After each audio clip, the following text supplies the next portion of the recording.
What's going on, everyone? So this is my first video I'm doing here for YouTube, so we'll see how this thing works out. But I am a 15-year diesel mechanic for an international dealer here in eastern North Carolina, and I am on my way to a road call, which happens to be my third in the past week to a bus that has a inoperative strobe light. So done 2 of these already before, and it's just been strobe light has failed. More than likely that's the same thing that is going on with this one. But when we get there, we will check it out and I'll show you what I do. Alright, so we're here at the bus, and right up there at the top, strobe light that is not working. We'll get up there and get a better view of it.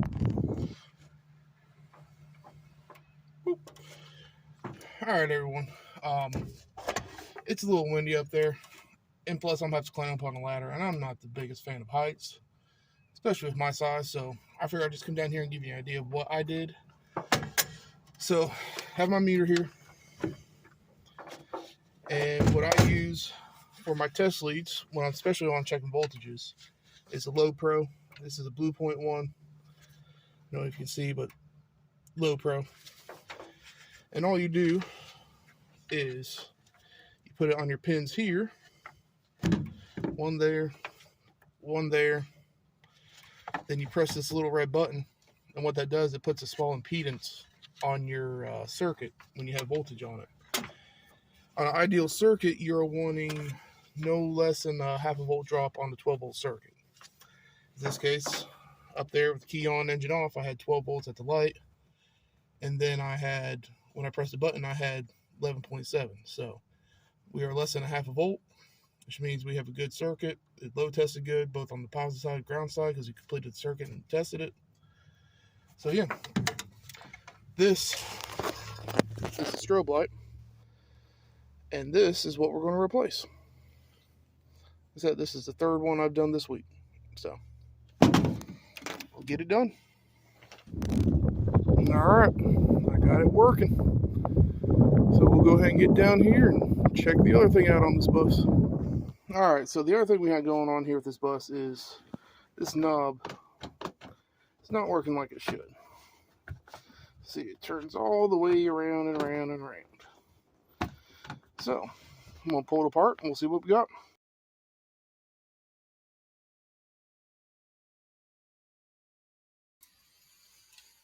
Alright, so I was running out of time. The bus garage mechanics were needing to get out early for that day, so I just wasn't able to get any more recording. But basically what I did was I took this panel off and checked the cabling and everything on it.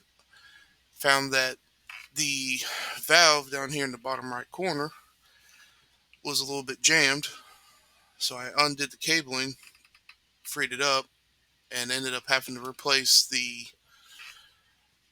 actuator that's right here to fix this issue. Alright, and here's a better picture of the actuator. And what had failed on this actuator is that the shaft that runs along through here that goes attached to the gears is on a spline, and here on that spur gear, the splines had stripped out because of that valve being jammed. So replace this, put everything back together, had to take out what seemed like 200 screws, put all 200 screws back, checked everything's moving like it should, so I buttoned everything up, got everything packed up, and made my way back to the shop.